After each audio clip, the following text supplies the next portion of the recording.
감사합니다. 귀한 찬양에 감사드립니다. 여러분들 설 명절 잘 보내셨죠?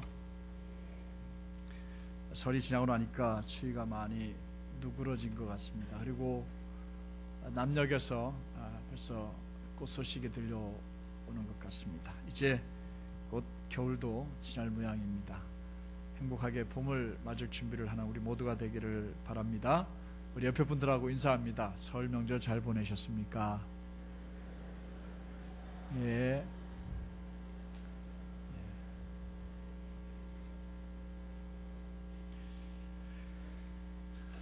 한 번 더 인사합시다. 이번 부흥에 은혜 받읍시다. 이렇게 한번 인사합시다. 이번 부흥에 은혜 받읍시다. 예.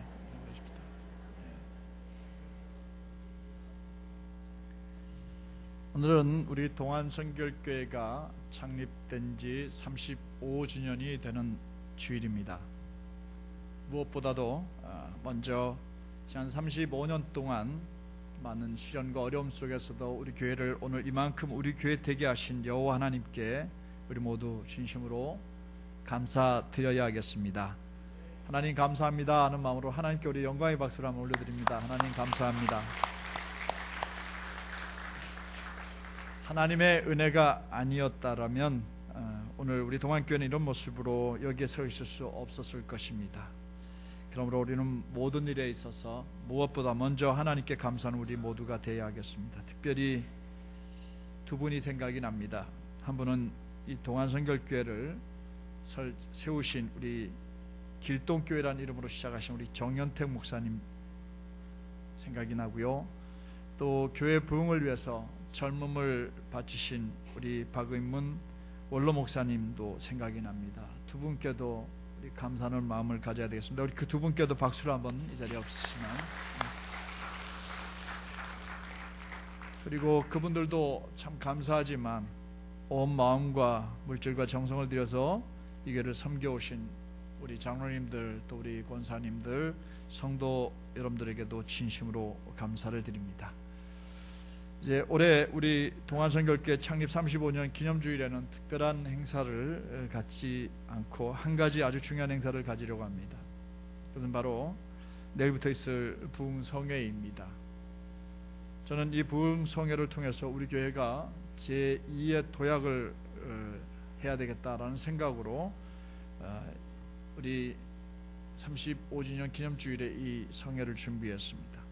오시는 전주 바울교회 원파련 목사님은 우리 교단의 총회장을 지내시고 우리 성결교단에서 현재로 가장 많이 모이는 교회, 가장 큰 교회를 서울에서가 아닌 전주에서 일으키신 분이십니다. 그 교회를 시작하셔서 오늘에 이르렀던 분이고, 주일이면 학생들과 함께 한 8,000명에서 한 9,000명 가까이 예배를 드리는 큰 교회를 이루셨습니다. 분주하시고 바쁘셔서 이렇게 개교회 집회, 우리 교회처럼 작은 교회 집회는 잘 안 오시지만 그래도 제가 특별히 부탁을 좀 해서 이번 저희 교회에서 목사님 모시고 집회를 하게 되었습니다. 여러분들 귀한 분 모셨으니까 정말 마음을 같이서 함께 모여주시기를 부탁을 드립니다. 특별히 이번 부흥성회를 통해서 우리 동안성결교회와 성도들 모두가 새로운 마음을 갖는 계기가 되기를 원합니다.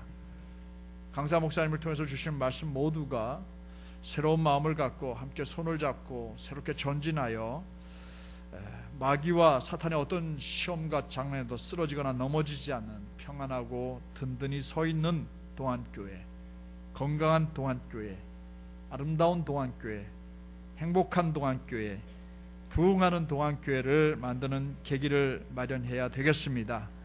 더 나아가 하나님께서 우리 모두를 택하셔서 이미 하나님 나라와 주님의 몸된 교회를 위하여 여러분들을 쓰고 있는 여러분들 모두는 헌신의 도구임을 믿고 사람들의 생각과 계산으로 헤아릴 수 없는 하나님의 큰 은혜를 우리가 믿음의 눈으로 바라보고 더 전진해 나가서 우리 교회가 올해 목표하는 일들 뿐만 아니라 앞으로도 지역사회와 한국교회의 모델이 될 만한 큰 교회를 우리가 함께 이뤄나가는 우리 모두가 되기를 주님의 이름으로 당부드립니다. 주위 분들을 모시고 함께 은혜 받는 일도 꼭 해야 하겠습니다. 특별히 침체되고 있고 가라앉아 있는 신앙을 가진 분들을 초대해서 함께 예배를 드렸으면 참 좋겠습니다. 그러나 그 일만큼 중요한 것은 오늘 이 자리에 나와 있는 여러분들이 정말 시간 최선을 다해서 참석하셔서 말씀에 은혜 받고 여러분들 마음의 변화가 일어나는 것이 중요하다고 생각합니다. 그래서 저는 집회를 할 때 다른 교회와는 조금 다르게 집회를 준비하고 또 진행을 합니다. 그래서 말씀과 찬양과 기도 이 세 가지만 있을 뿐입니다. 그래서 이 세 가지로만 진행합니다. 찬양은 우리 엘사다이 찬양단이 7시부터 7시 반까지 쉽고 뜨거운 찬양으로 좀 준비해 주시고, 뜨거운 찬양이 드려진 다음에 통성기도를 마무리하시기 바랍니다. 이번에는 성가대나 특송 이런 거 준비하지 않겠습니다. 대신에 이게 좀 부담이 덜었네 하고 쉬시면 큰일 납니다. 대신 열심히 오셔서 말씀에 은혜 받으셨으면 좋겠어요. 특송도 다 생략하겠습니다. 광고도 뭐 특별한 게 없으니까 은혜 받는 게 광고입니다. 장로님들 대표 기도만 있을 뿐입니다. 그리고 바로 말씀 듣고 말씀을 마치신 다음에는 기도회를 충분히 갖고 자유롭게 돌아가겠습니다. 목사님이 축도하신다 그러면 또 기도가 끊어지기 때문에 마지막 날에만 축도하겠습니다.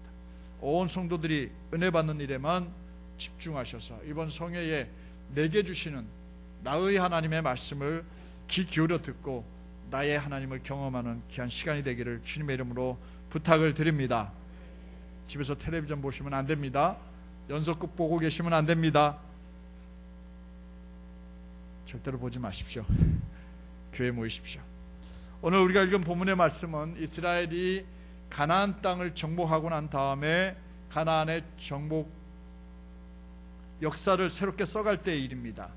가나안 땅을 정복하고 난 다음에 하나님께서는 이스라엘 사람들을 다스릴 때에 족장 시대를 거쳐서 이제 사사 시대에 접어들게 합니다. 이 사사 시대에는 하나님께서 특별한 사람을 선택하셔서 그 사람을 통해서 그 시대를 이끌어가게 했습니다. 다시 말해서 이스라엘이 어려움을 당하면 그 어려움 때문에 기도를 하게 되고, 기도를 들으신 하나님이 사람을 세워서 그 어려움을 이겨내게 만들고 다시 이스라엘이 평안해지고, 이게 사사시대 때 돌아갔던 사이클의 모습이었어요. 그런데 이제 이스라엘을 다스리던 이 사사시대가 끝나갈 무렵에 일어난 사건을 오늘 본문 배경으로 하고 있습니다. 오늘 본문에 등장하는 인물은 역시 마지막 사사로 일했던 사무엘이 중심 인물입니다. 사무엘 이전에 이스라엘을 다스렸던 사사 겸 제사장은 엘리라고 하는 사람입니다. 사무엘이 마지막 사사로 이스라엘 다스리게 되었을 때 이때를 신정시대의 끝이라고 말합니다.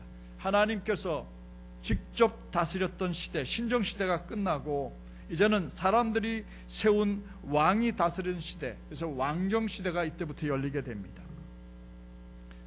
이렇게 신정시대에 이어서 완정시대로 넘어가는 이 혼란기에 사무엘은 엘리를 뒤이어서 이스라엘 다스리는 사사 겸 제사장, 지도자로 세움을 받게 됩니다. 사무엘이 이스라엘의 지도자로 세움을 받고 가장 먼저 한 일이 뭘까요? 바로 오늘 우리가 읽은 본문의 이 일을 가장 먼저 한 것입니다. 뭐냐면 이스라엘 백성들을 미스바로 다 불러 모은 것입니다.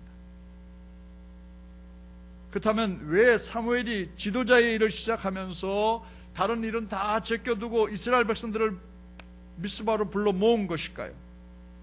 거기서 그들은 무엇을 했을까요? 그리고 그 일의 결과가 무엇이었을까요? 왜 담임 목사 박상진은 이 말씀을 내일부터 있는 성회를 앞두고 여러분들에게 말씀하는 걸까요? 우리에게 주시는 교훈이 과연 뭘까? 오늘 말씀을 통해 함께 상고하고자 합니다. 말씀에 큰 은혜가 있기를 주님의 이름으로 축원합니다. 말씀을 실천하는 여러분들 되시기를 바랍니다. 먼저 사무엘이 이스라엘 백성들을 미스바로 불러 모은 이유가 과연 무엇일까요? 오늘 본문 5절에 그 이유가 나와 있습니다. 우리 함께 그 이유를 찾아보도록 하겠습니다. 함께 읽어봅니다. 그때에 사무엘이 이스라엘 사람들을 모두 미스바로 모이게 하였다. 그들의 죄를 용서하여 달라고 주님께 기도를 드리려는 것이었다. 여러분들 이해를 충분히 하셨으리라 생각합니다. 사무엘이 이스라엘 백성들을 미스바로 불러 모은 이유는 사사이자 제사장이 된 사무엘이 하나님께 이스라엘 백성들의 죄를 용서해 달라고 회개의 중보 기도를 드리기 위해서 불러 모은 것입니다. 그렇다면 이스라엘은 죄가 있었을 거 아니겠어요? 이스라엘의 죄가 무엇이었을까요?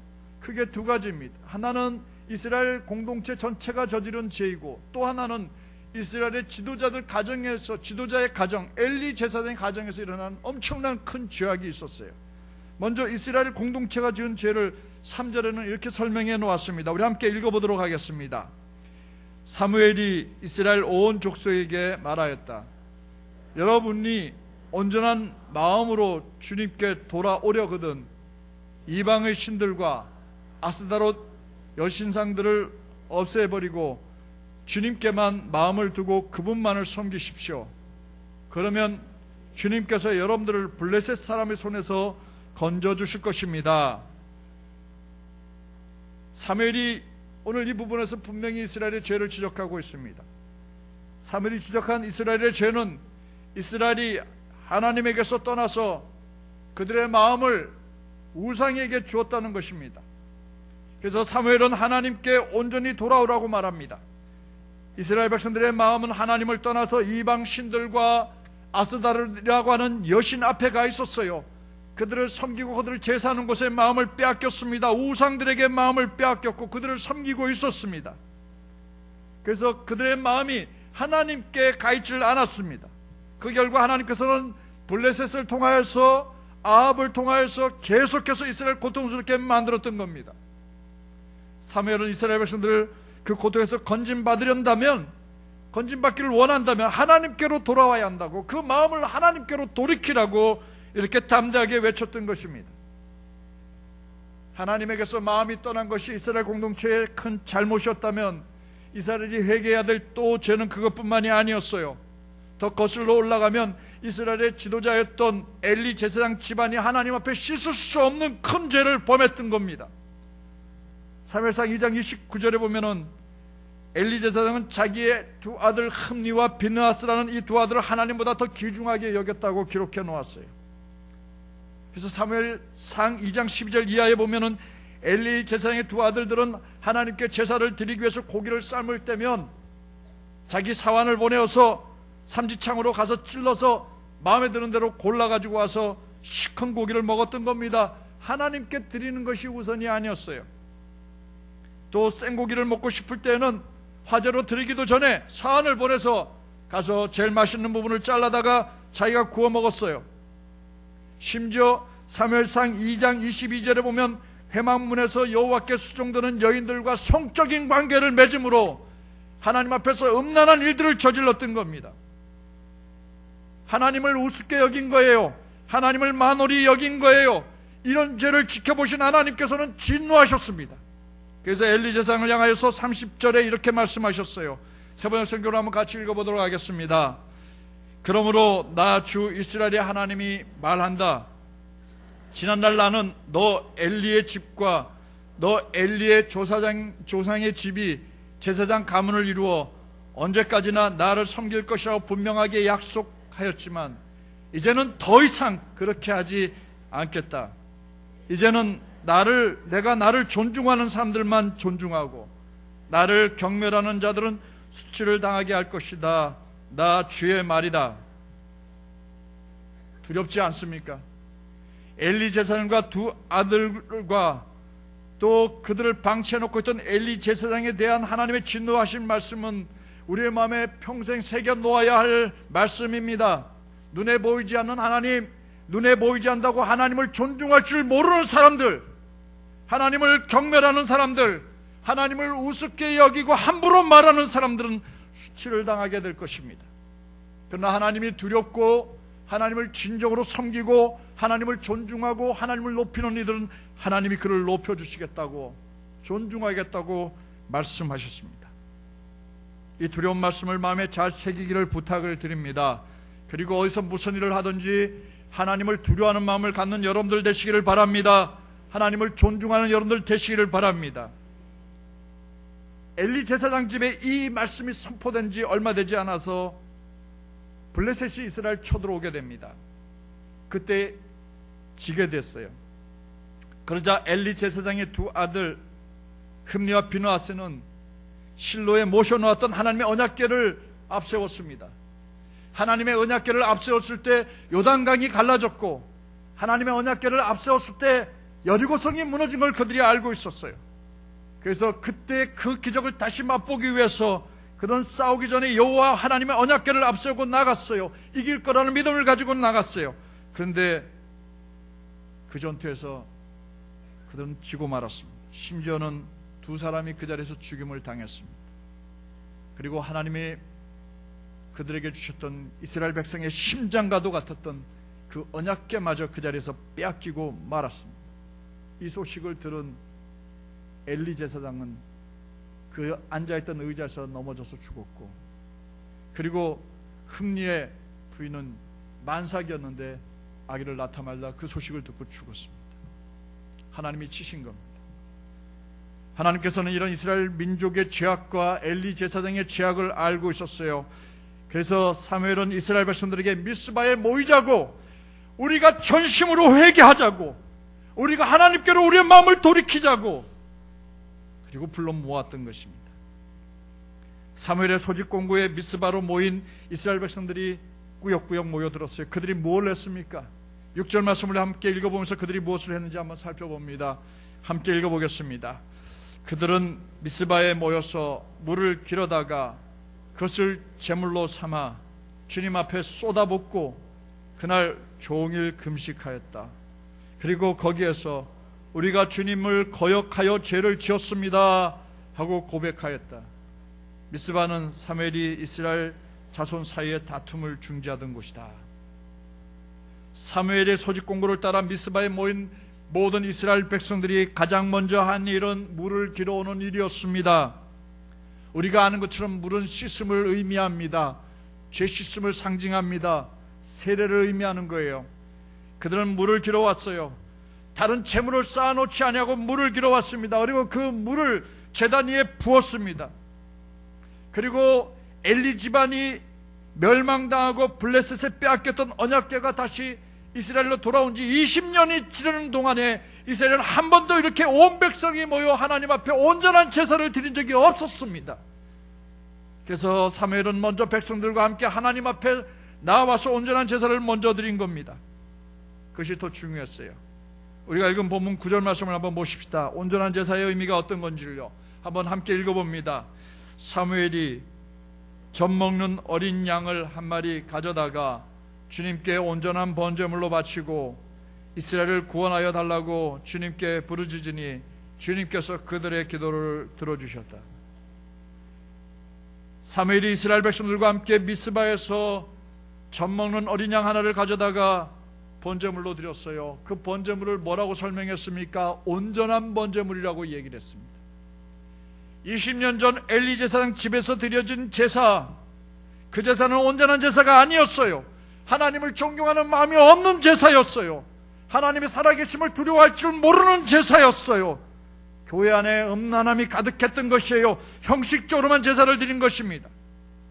그러나 지금 미스바에서 이스라엘과 또 사무엘이 드리는 제사는 온전한 제사였습니다. 결국 온전한 제사가 뭘까요? 더불어 온전한 예배는 어떤 예배일까요? 온전한 제사와 온전한 예배는 하나님을 존경하고 하나님을 두려워하고 하나님을 높이는 마음으로 모여서 마음을 다하여 드리는 제사, 물로 죄 씻음을 깨끗하게 씻어내고 하나님 앞에 드리는 제사가 온전한 제사인 줄로 믿습니다. 결국 미스바에 모인 이스라엘 백성들은 사무엘과 함께 하나님을 향하여 온전한 번제를 드린 겁니다. 이 온전한 번제는 결국 이스라엘로 하여금 예배를 회복하게 만들었고 자복하게 만들었고 통회하게 만들었고 회개의 기도를 드리게 하였습니다. 이번 부흥성에도 미스바에서 있었던 제사처럼 우리 모든 성도들이 함께 이 제단에 모여서 온전한 제사와 예배를 드리기를 원합니다. 여러 가지 번거로운 제사 형식을 모두 제거해 버립니다. 이유는 오직 성도들이 여호와 하나님만을 향하여 온전한 찬양을 드리고 하나님께서 목사님을 통하여 주시는 그 말씀과 그 말씀을 마음으로 듣고 하나님 앞에 엎드려져 회개하고 자복하고 참여하는 회개의 기도를 바르게 드리는 교회, 성도들이 되게 하기 위해서예요. 회개의 역사가 있어야 합니다. 우리 교회가 걸어왔던 길 가운데 특별히 혼란스럽고 힘들었던 교회, 무너지기 일보 직전의 그 교회의 모습 속에 우리가 잘못한 부분들을 회개해야 합니다. 그냥 덮고 넘어갈 문제가 아니에요. 그렇다고 다 들추어내서 이야기하자는 게 아니에요. 적어도 하나님 앞에서만큼은 하나님, 제가 이런 부분을 너무너무 잘못했습니다. 제가 게을렀습니다. 제가 누구를 미워했습니다. 제가 원망했습니다. 하나님, 정말 우리를 용서해 주세요. 자복하고 회개해야 우리 교회는 더 하나님 앞에 온전한 교회로 회복될 줄로 믿습니다. 여러분들 가정이 왜 어렵습니까? 왜 사업이 어렵습니까? 한 번쯤 내가 뭘 잘못했는가를 돌아보아야 하지 않겠습니까? 이번 기회에 우리가 함께 모여서 하나님 앞에 자복하고 회개합시다. 처음 부흥회가 열렸을 때 기억나십니까? 여러분들이 어렸을 때, 우리 나이 드신 분들이 어렸을 때 시골에서 열렸던 부흥회가 어떤 부흥회였습니까? 찬양이 있었고요, 정말 말씀을 따라 기도할 때 눈물 콧물 쏟아가며 기도했던 기억이 여러분들에게 아련하지요. 왜 우리가 지금 그런 일을 하지 못합니까? 그렇게 하지 않으니까 교회가 어려워지고, 그렇게 하니까 한국교회의 성령이 떠나가고 있고, 한국교회는 손가락질 받는 집단으로 변해가고 있습니다. 우리가 대표성을 띠고 이번에 모여서 우리 자복하고 회개하는 성회를 만들기를 주의 이름으로 부탁을 드립니다. 성령 충만을 받아야 합니다. 그러기 위해서 온전한 예배를 드려야 돼요. 우리의 모든 죄를 주님 앞에 다 고백해야 합니다. 그러면 성령님께서 우리 가운데 임하게 될 줄 믿습니다. 그러기에 모든 성도들은 이번 성회에 특별한 각오를 가지고 모여주시기를 바랍니다. 이번 성회에 전도를 많이 하자는 것도 아니고 주변 교회 성도들에게 은혜를 끼치자는 것도 아닙니다. 오직 우리가 여호와 하나님 앞에서 우리가 지난날 잘못했던 교회적인 잘못들, 개인적으로 저질렀던 잘못들을 모두 내어놓고 토해내고 회개하고 예배를, 하나님과의 관계를 회복하자는 것입니다. 이번 성회를 통해서 눈물로 우리의 부끄러운 죄악을 고백드립시다. 그리고 용서받고 우리의 신앙과 삶을 새롭게 만드는 기회를 만들어 봅시다. 우리 교회 공동체가 온전히 사랑 안에서 하나 되어서 하나님 앞에 전심으로 새로워지는, 그래서 더 화목하고 더 평안하고 더 든든히 서가는 교회, 건강한 교회, 부흥하는 교회, 행복한 동안교회를 우리가 함께 만들어가기를 주님의 이름으로 부탁을 드립니다. 이렇게 모여서 이제 미스바에 모여서 온전한 제사를 드렸으면 이스라엘 백성들에게 당연히 좋은 소식이 날아와야 되는데 그들에게 들려온 소식은 좋은 소식이 아니었습니다. 블레셋 사람들이 이스라엘 백성들이 미스바에 모였다라는 소식을 듣고는 전쟁을 일으키기 위해서 모인 줄 알고 블레셋 사람들이 모여서 쳐들어왔습니다. 그렇지 않아도 지난번 전쟁에서 블레셋에 져서 지도자를 잃어버렸고 성읍을 여러 개 빼앗겼고 심지어 언약궤까지 빼앗겼던 뼈아픈 기억들이 이스라엘 백성들에게 되살아났던 겁니다. 그래서 이스라엘 백성들에게 두려움이 밀려들어왔어요. 그래서 이스라엘 백성들은 사무엘에게 이렇게 부탁을 드렸습니다. 8절 말씀을 함께 읽어보도록 할까요? 다 같이 읽어보겠습니다. 시작. 그들이 이스라엘에게 가서 사무엘에게 가서 주 우리 하나님이 우리를 블레셋 사람의 손에서 건져내 주시도록 쉬지 말고 기도하여 주시기 바랍니다 하고 간청하였다. 이스라엘 백성들이 미스바에 모여 새롭게 깨달은 것이 하나 있었습니다. 그것은 다름이 아니라 하나님의 손이 우리를 지킬 수 있다는 것, 하나님의 손이 우리를 건질 수 있다는 것, 전쟁이 하나님의 손에 달려있다는 것을 그들이 고백하게 되었습니다. 전쟁은 자기들의 손과 능력에 달린 것이 아니라는 사실을 깨달았어요. 그래서 이스라엘 백성들은 사무엘에게 하나님께 쉬지 말고 부르짖어서 우리를 블레셋 사람들의 손에서 건져내달라고 하나님께 요청한 것입니다. 블레셋과 20년 전 전투에서 첫 번째 전투에서 4,000명이 죽었다고 성경에 기록되어 있어요. 언약궤를 앞세우고 당연히 이겨야 될 그 전쟁에서 하나님 앞에 범죄한 엘리 제사장의 두 아들 흠니와 비나스 때문에 그날 무려 3만 명이 전사하고 말았습니다. 이스라엘 백성들이 하나님 앞에 모여서 회개하고 난 뒤에 깨달은 것은 전쟁은 우리의 능력으로 하는 게 아니라 하나님의 손에 달려있다는 것을 뒤늦게 깨달은 것입니다. 저는 말씀을 준비하면서 저의 부끄러움을 발견하고 하나님과 여러분들 앞에 고백드리지 않을 수 없습니다. 제 나름대로 여러분들을 위한 기도를 드린다고 하였지만 이스라엘 백성들이 당부한 것처럼 쉬지 않고 여러분들을 위해 부르짖는 걸 돌아보게 되었습니다. 이번 기회에 더 열심히 여러분들을 위해, 교회를 위해 기도하는 지도자가 되겠습니다. 더 열정적으로 주님 앞에 기도하는 목사가 되겠습니다. 이제 우리 모두가 함께 다짐해야 될 것이 있어요. 그것은 다름이 아니라 우리 동안성결교회가 앞으로 무슨 일을 만나든 무슨 일을 해나가든 여호와 하나님을 의지하고 여호와 하나님께 모두 합심하여 함께 기도함으로 하나님의 도우심을 받아 모든 문제를 해결해 나가야 된다는 것입니다. 모든 일에 있어서 하나님의 손에 모든 문제가 달려있음을 우리가 믿고 나아가기를 원합니다. 우리가 앞으로 행할 모든 일은 우리의 돈으로, 우리의 능력으로, 우리의 힘으로 하는 게 아닙니다. 오히려 우리가 하나님 앞에서 모두가 하나가 되어 함께 기도함으로 하나님께서 이끄시고 인도하시는 대로 하나님의 뜻을 이루어나가는 동안성결교회를 만들어가야 될 줄로 믿습니다. 그러기 위해서 모여야 합니다. 기도하기 위해서 모여야 합니다. 이런 이스라엘 백성들의 당부에 사무엘은 젖먹는 어린 양 하나를 가져다가 온전한 번제를 드리게 됩니다. 그리고 이스라엘 위하여 하나님 앞에 부르짖었습니다. 그랬더니 그 놀라운 결과가 그 다음에 일어납니다. 10절과 11절을 우리 세번역성으로 한번 읽어볼까요? 어떤 일이 일어난지 한번 보겠습니다.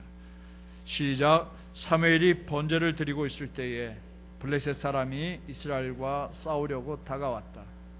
그러나 그때에 예수께서 큰 천둥소리를 일으켜 블레셋 사람을 당황하게 하셨으므로 그들이 이스라엘에 패하였다. 이스라엘 사람이 미스바에서 나와서 블레셋 사람을 백갈 아래까지 뒤쫓으면서 무찔렀다. 할렐루야. 하나님께서 기도드리자 하나님께서는 당신의 방법으로 블레셋과 싸워주셨습니다. 하늘에서 큰 우레소리가 났어요. 블레셋 사람의 진영이 어지럽게 되었습니다. 이것을 본 이스라엘 백성들이 미스바에 뛰어나가서 블레셋 사람들을 닥치는 대로 죽이고 그들을 추격했습니다. 이스라엘이 승리한 겁니다. 하나님께서 이스라엘을 승리케 하셨습니다. 이 일을 경험한 이스라엘은 더 다른 결과를 얻게 됩니다. 13절과 14절이 더 중요합니다. 함께 읽어보겠습니다. 그래서 블레셋 사람들이 무릎을 꿇고 다시는 이스라엘 지역으로 들어오지 않았다. 사무엘이 살아있는 동안에는 주님의 손이 블레셋 사람들을 막아주셨다. 블레셋 사람이 이스라엘에게서 빼앗아간 성읍들, 에그론과 가드 사이에 있는 성읍들도 이스라엘에 되돌아왔으며 성읍에 딸린 지역도 이스라엘이 블레셋 사람들의 손에서 되찾았다. 이스라엘은 또 아모리 사람과도 평화롭게 지냈다. 할렐루야. 미스바에 모여 하나님께 기도했습니다. 그들이 미스바에 모여서 하나님께로 마음을 돌이켰습니다. 그랬더니 하나님께서 이 엄청난 결과를 안겨주신 거예요. 미스바에 모여서 한 기도가 이스라엘의 역사를 새롭게 만든 겁니다. 하나님께서는 블레셋과의 전쟁에서 블레셋 사람들을 굴복시켜 주셨을 뿐만 아니라 여호와의 손이 사무엘이 사는 동안에 블레셋 사람들을 막아주셨습니다. 대적들을 굴복시킬 뿐만 아니라 대적들로부터 보호해 주신 겁니다. 지켜주신 겁니다. 전적인 여호와 하나님의 도우심임을 믿으시기 바랍니다. 하나님의 도우심을 경험하는 겁니다. 경험했습니다. 그래서 사무엘은 이스라엘 백성들에게 하나님의 도우심을 기념하기 위하여 미스와와 겐 사이에 센 사이에 큰 돌을 하나 세워 그 이름을 에벤 에셀이라 불렀습니다. 2013년 2월 18일부터 있게 될 이 부흥성회는 우리 동안성교회 앞으로 역사에서 기념비적인 기간이 될 줄로 믿습니다. 우리는 이 기간을 가리켜서 먼 훗날 에벤 에셀의 기간이었다 말해야 합니다. 하나님이 우리를 도우셨다고 고백하는 기간이 되어야 될 줄로 믿습니다. 그런 기간이 될 줄로 믿습니다. 그러기 위해 모여야 합니다. 그러기 위해 모여서 함께 우리가 하나님 앞에 엎드려 기도해야 합니다. 우리가 살아온 날들을 낱낱이 고백하고 하나님께서 지금도 이렇게 하나님 앞에 엎드려 기도하고 눈물로 자복하고 회개하고 통회하면 하나님의 역사는 언제든 어디서든지 일어날 수 있다는 것을 우리가 경험해야 합니다. 그러기에 모이십시오. 하나님께서는 이스라엘이 블레셋 사람들에게 빼앗겼던 성읍을 회복시켜 주신 것처럼 우리 교회의 옛 영광을 회복시켜 주실 것입니다. 잃어버린 성읍들을 도로 찾게 하실 것입니다. 그리고 평화를 경험하게 해 주실 것입니다. 할렐루야. 사무엘의 소직 공고에 따라 미스바로 모여 하나님 앞에 물을 길어 붓고 종일 금식하고 회개했을 때 그리고 온전한 번제를 드렸을 때 하나님께서 도우심으로 응답하신 것처럼 이제 우리들 또한 하나님 앞에 서게 되면 이런 일을 경험하게 될 줄로 믿습니다. 대적의 손에서 막아주시는 축복, 도와주시는 은혜, 잃어버렸던 것들을 되찾는 회복의 축복, 화평과 평화를 누리는 복이 우리에게 임하게 될 것입니다. 그렇다면 우리에게도 이런 놀라운 일이 일어나게 될 것을 우리가 믿고 모여야 합니다. 우리는 하나님의 뜻에 따라 선포된 이번 성회에 모두가 한자리에 모여서 하나님 앞에서 금식하며 때론 눈물로 자복하며 회개해야 할 줄로 믿습니다. 누군가는 자기 자신을 소중한 옥합 깨트리듯 젖먹이는 어린 양 한 마리로 자기를 드리는 순간 하나님의 응답의 역사가 이 제단 안에 나타나게 될 것입니다. 누가 하나님 앞에 자기를 드리는 양이 되시렵니까? 누가 이 공동체를 위하여 자신을 죽도록 내어놓고 여러분들의 물질과 헌신을 드리며 자신의 자존심을 내어놓고 희생하시렵니까? 우리 장로님들이 하셔야 되지 않겠습니까? 권사님들이 하셔야 하지 않겠습니까? 이 희생의 양과 더불어 정말로 온전한 예배가 드려질 때 우리들에게는 도우시는 하나님의 축복이 임하게 될 줄로 믿습니다. 대적들이 굴복될 줄로 믿습니다. 대적들을 막아주시는 축복이 우리에게 임하게 될 줄로 믿습니다. 회복되고 도로 찾는 역사가 나타나게 될 것입니다. 이 일은 우리 교회뿐 아니라 여러분들 가정과 사업체도 반드시 임하게 될 것이고 평화가 있게 될 줄 믿습니다. 산성들 여러분, 설교를 마칩니다. 사무엘이 이스라엘 백성들에게 미스바로 모이라고 한 것처럼 또는 하나님의 명령과 말씀을 따라서 사무엘처럼 여러분들에게 이번 성에 모이라고 소집 공고를 냅니다. 한 마음으로 모여주시기 바랍니다. 남의 집 일 일어난 거 구경하듯 방심하거나 방관하지 마시고 모이십시오. 주님이 여러분들에게 분명히 준비한 은혜가 있을 줄로 믿습니다. 시간이 되신다면 또 용기가 생긴다면 사업의 장도 좀 문을 걸어 잠그십시오. 일손도 좀 내려놓으십시오. 새벽에 좀 가득 모여주십시오. 함께 모여서 우리가 눈물로 우리의 지난 날들의 죄와 허물을 회개하고 성령 충만을 우리 다시 한번 경험하는 시간이 되었으면 좋겠습니다. 하나님께서 준비해 놓으신 우리를 위한 승리, 우리를 도와주시는 은혜, 회복, 평안이 이번 성회 기간 동안 우리에게 임하게 되기를 주님의 이름으로 축복합니다. 주의 이름으로 함께 모이기를 다시 한 번 더 당부드립니다.